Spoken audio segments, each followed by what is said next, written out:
还原案发现场，揭开案件真相。大案纪实录。2009年11月23日，黄道吉日，办婚礼的人一起扎了堆儿。老李特意叫儿子开车送自己前去参加亲戚婚礼。席间一如既往，所有人都羡慕老李的完美家庭，儿女双全。女儿李灿刚上大学，儿子李磊开饭馆不愁吃喝，儿媳妇王美玲做销售，月薪上万。再加上天宫院村最近拆迁，老李家2套房和一处旧工厂换了几百万的拆迁款，直接就在北京大兴区买了4套房，家里一人1套，还有剩余。用亲戚的话说，哎呦，这一家子什么都不缺啊，就剩下天伦之乐了。这是宴席上老李最享受的时刻，但他却不知道，这也是死亡倒计时的开始。11月23日22点左右，老李夫妇带着2个孙子早早睡下了。儿子李磊和朋友们在外面一起吃饭，喝了一些酒，到时间便按着媳妇的规定回了家。女儿李灿正浓情蜜意的在家和男友线上聊天，聊的是电视剧《我居》。虽然电视剧里的小两口因为现实的一地鸡毛而分崩离析，但李灿却憧憬着和男友的美好未来。沉浸在幸福中的女孩，如果此刻能察觉到现实中的变化，或许已经闻到死亡来临的味道。忽然，李灿断了线，男友再次拨打李灿电话的时候，已经无人接听。第二天，李灿的男友仍然联系不上李灿，便找到了李家的婶婶。婶子得知以后，慌忙联系老李。可是奇怪的是，一家6口，所有人都不接电话。接连几日，无论是婶婶、儿媳妇王美玲的同事，还是李灿男友，他们疯狂拨打这一家的电话，就是没人接听。老李一家仿佛人间蒸发了一样，了无音讯。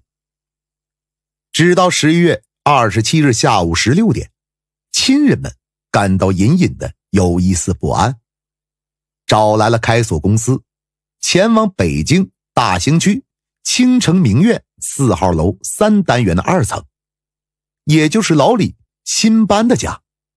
开锁公司也开不了门，于是邻居建议，2层也不高，不如借个梯子从楼外爬上去看看到底什么个情况。亲戚借了个梯子爬上2楼，往里看，发现屋内躺着一个人，死了。但这呀还不是全部，当亲戚爬进家里的时候，屋内扑面而来一股浓郁的血腥以及尸体腐烂的味道，满地血水，家里跟被抢劫了一样，一团糟，有的家具还呲满了血浆。进屋一数，地上倒着1、2、3、4、5、6具尸体。亲人们慌乱之下赶紧报了警。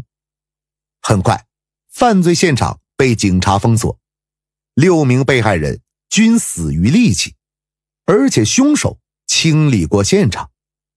家中所有门锁和窗户都完好无损，屋内也没有外人入侵的迹象，典型的密室谋杀。被害人包括老李夫妇、儿媳王美玲、2个孙子，小孙子不到2岁，大孙子不到6岁，另外还有女儿李灿，儿子李磊下落不明，生死未知。据亲人们说，老李淳朴实在，原来是个地道农民。在参加生产队时就积极肯干，家中排行老大，有一个妹妹，2个弟弟。总的来说是一个实实在在的老好人。要说唯一与人有冲突的事儿，就是年轻的时候老李开了一家建筑材料工厂，据说赚了不少钱，也有好些账没要回来，再加上最近拆迁得了一笔巨款，惹了不少人眼热，很多人猜测是谋财害命。但老李的拆迁款下来之后，就立马换成了房产，旁人轻易也拿不走啊。而家中自己人房产分配没有分歧，3套写儿子名字，1套写女儿名字。女儿还在上大学，对房子根本没有概念。儿子得了便宜，也不可能埋怨分产不均呢。余下的亲戚里，除了奶奶和姥姥，基本也算不上老李家的遗产继承人，犯不上背上6条人命。远方无怨，近日无仇的老李家，一夜之间惨遭灭门。北京成立专案组，连夜开展工作。根据现场勘查和调查走访，发现了唯一幸存者李磊的下落。根据李磊儿子班主任提供的线索，他最近打电话询问李磊，孩子为什么不来上学。当时李磊含含糊糊说自己在外地，然后就挂了，态度十分可疑。与此同时，小区监控显示，在11月23日晚，李磊在家人死亡过程中独自离开了小区。根据种种线索，警方锁定李磊为大兴区特大杀人案的重大作案嫌疑人，展开追捕行动。11月27日，李磊的踪迹出现在了开往三亚的火车上。三亚警方接到通报，连夜布控，秘密封锁车站各通道。但是当火车缓缓驶进车站的时候，乘客鱼贯而出，李磊却并不在其中。三亚警方只好将搜索范围扩大，机场、车站、码头、宾馆、酒店全面排查，李磊仍然没有出现。直到28日的中午，一名疑似李磊的男子入住汽车西站附近的休闲会馆。警方通过会馆监控发现，此人就是李磊。此时的李磊已经换了新衣服，掩人耳目。路过会馆的时候没有停留，四处溜达了一会儿，没有异常，才放心的回到宾馆。鉴于李磊是首任血亲的重大疑犯，不确定其精神状况，也不确定其身上是否携带凶器。会馆位置又身处闹市之中，人来人往，李磊入住的房间楼层低，极易逃脱。警方最终决定在会馆外布控，伺机在人群比较稀少的地段一举将其制服。下午17点，抓捕的时机终于来临，警方以迅雷不及掩耳之势将其按倒制服。当李磊被押上警车的时候，眼神中透出一丝绝望。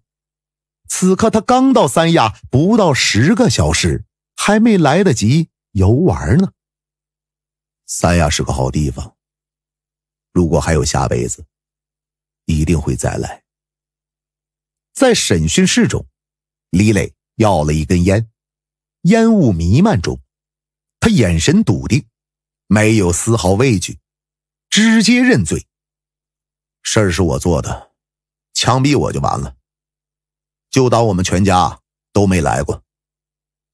警方继续询问细节，李磊说起这起残忍到极致的杀亲案，神色淡然。我先把我爱人杀了，然后是杀了我妹妹，然后是我父亲，然后我母亲，最后就俩小孩呗，我那俩儿子。李磊毫无悔意，就像发生在别人家的事儿一样。一般灭门案，凶手是家庭内部成员时，往往会有极大责任，甚至会用自杀自残的方式弥补自己的过错。而李磊恰恰相反，他神态轻松，甚至还感觉放下了相当沉重的担子。这个男人到底经历了什么，才能让他杀完6名至亲后，心情如此愉悦呢？23日的那场婚礼，老李在人前神采奕奕，映衬着来自亲朋好友间的羡慕。李磊站在父亲身边，听到有人竟然把自己家称之为完美，忍不住嗤之以鼻。志得意满的老李丝毫不曾顾及儿子的情绪，只是他四下跑跑腿儿，帮帮忙。这样一副父慈子孝的场景，更为老李赢了不少面子。可对李磊来说，今天本应是个大日子，他早就暗下决心离家出走，从他们身边永远消失。可父亲偏偏用强硬的态度强迫他参加这场无聊的婚礼，搅乱他全部的计划。当晚，郁闷至极的李磊回到自己开的饭店，饭店名叫天天火火，和朋友们一起吃饭。原本不太爱喝酒的他，因为白天烦闷，不自觉端起酒杯。李磊平时喝得少，一般没事不喝酒。今天突然苦酒入喉，朋友们均感意外，连忙询问是不是遇到什么坎儿。李磊正要借着酒劲儿倾诉苦肠，媳妇儿电话却连环催来，向他耳边怒吼10点前必须回家。李磊只得将满腔怨言憋在胸口，放下酒杯，乖乖听话，到点儿就回了家。在身体与心理的双重疲劳下，李磊只想躺一会儿，一个人安静一下。但妻子和平时一样，自顾在那唠叨，怎么又晚回家了，又和谁鬼混了，等等这样的话语。李磊胸中陡然生出一股恶气，为什么自己谁都不敢拒绝？为什么自己没办法说不？如果妻子能够稍微关注到丈夫的变化，或许也能阻止一场悲剧。但她并没有这个习惯，在妻子眼中，每个月完成9万的净营业额，保住北京总代理的名头，才是头等要紧的事儿。但自己又卖不了这么多，只得每月还要找丈夫要钱，强行贴补。今天她再次向李磊伸手要钱，万没想到，这个平日生活中稀松平常的琐事儿，真的能让一个普通的丈夫逐渐在愤怒中变得毫无人性。李磊心中恶气成倍滋生，这个家的钱都是自己挣的，每天还要忍受着无止境的唠叨，被限制自由，还要顾及家人这所谓的面子，一次次忍气吞声，出钱卖力。李磊躺在沙发上，感觉自己的肺都要被气炸了。这天晚上，只觉得哪根筋都不对，脑子好似一片空白，抽出事先准备好的单刃刀，走到妻子床边。就这样，这个和李磊识于微时，白手起家生儿育女的妻子，惨死在了自己爱人的手里。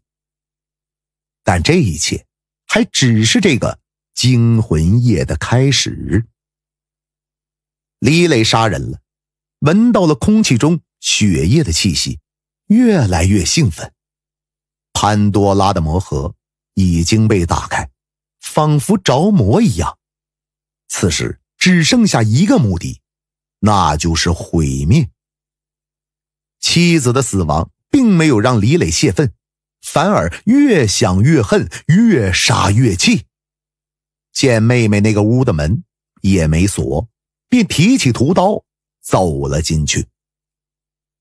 老李听到女儿房中的惨叫声，闻声而来，但李磊的刀已经停不下了，将自己的亲生父亲挥刀砍死。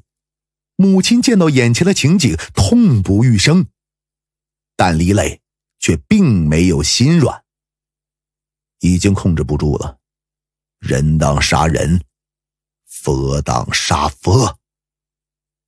李磊感觉自己浑身上下要瘫痪似的，脑袋也不听使唤，敢喊也不敢喊，心中那股恶气还是没有抒发。搬起电视和沙发，发疯似的扔在床上，爱掉哪儿掉哪儿。10分钟内，李磊将妻子、妹妹、父母4个人全部杀害，一个完美的家庭彻底被毁了。如此惨烈的屠杀，到底是激情犯罪，还是预先谋杀呢？李磊在多日前便在楼下早市买了把单刃刀，那时心中便开始盘算，放在身上随时准备着，回家一顿砍，就全当痛快于尽就完了。现在看着房内堆积的4具尸体，李磊并无悔意，想起小时候父亲脾气暴躁，常常被把自己倒吊在门帘下，挂在树上打。但因为自己自尊心强，害怕丢人，不愿喊疼。17岁时离家出走，心想着再也不回来了，但是依然割舍不下亲情。回家看到伤心的父母，还是心软留在家里。可是好景不长，没过多久，父母再次恢复以往的冷面，对自己又打又骂。即便到了现在，哪怕月入10万，在父亲嘴里仍然是老偏门、没出息的窝囊废。每当父亲对自己责骂，母亲不但不劝，还在一旁跟着挤兑。妹妹就像个长舌妇，和父母站在一边，不停煽风点火，打小报告。原本以为结婚，有了自己的家庭就能改善很多，儿子的出生确实让李磊体会到了为人父母的辛苦。家庭关系逐渐缓和，但没想到后来妻子当上主管以后，手底下管了30个人，逐渐变得强势霸道，态度计较，婚姻里充满了不信任。李磊也尝试过讨好家人，但无论开美发店也好，开餐馆也好，仗义疏财博个好名声也好，依旧得不到家人的认可。在他们眼里，自己就是彻头彻尾的失败者。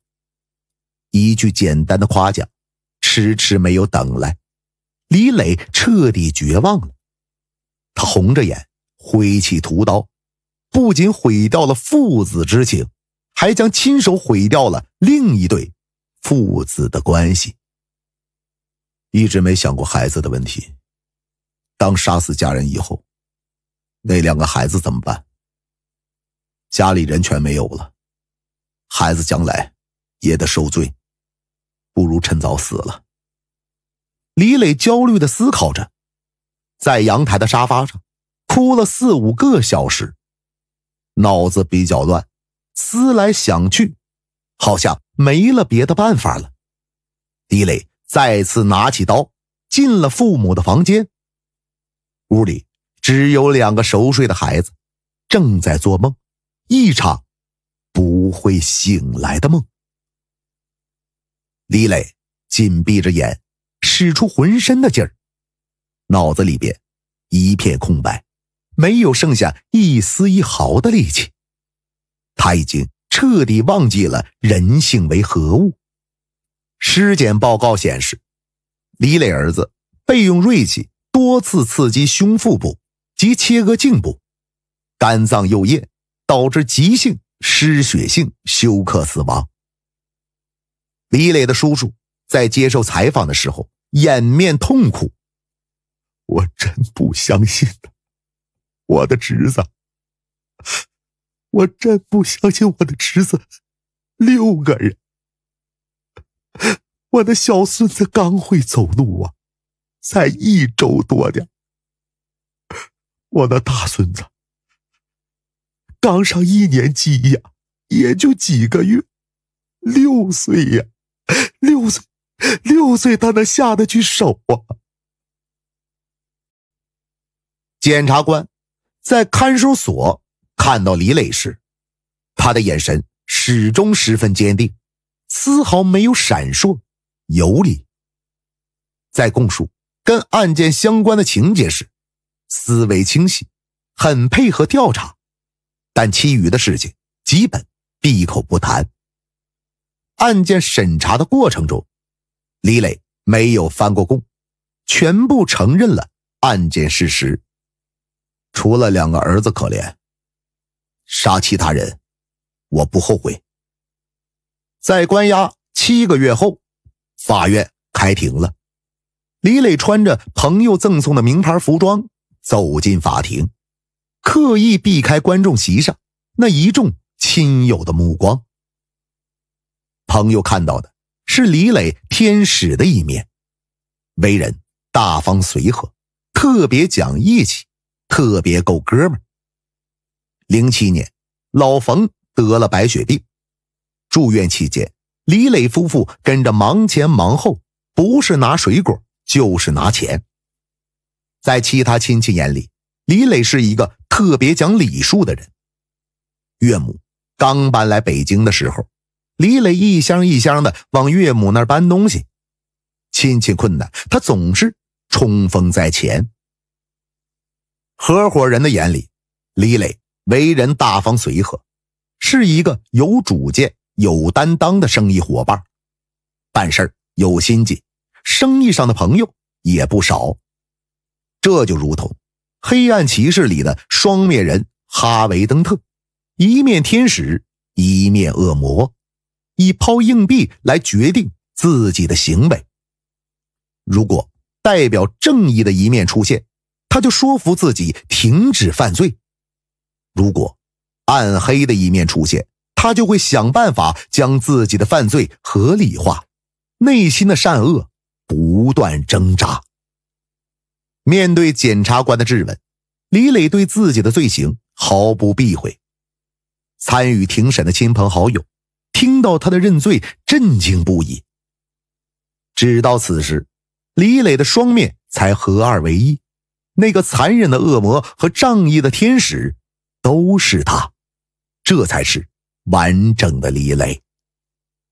面对最后的审判，李磊没有申诉，只求速死，想要尽快结束这一切。他再也受不了了。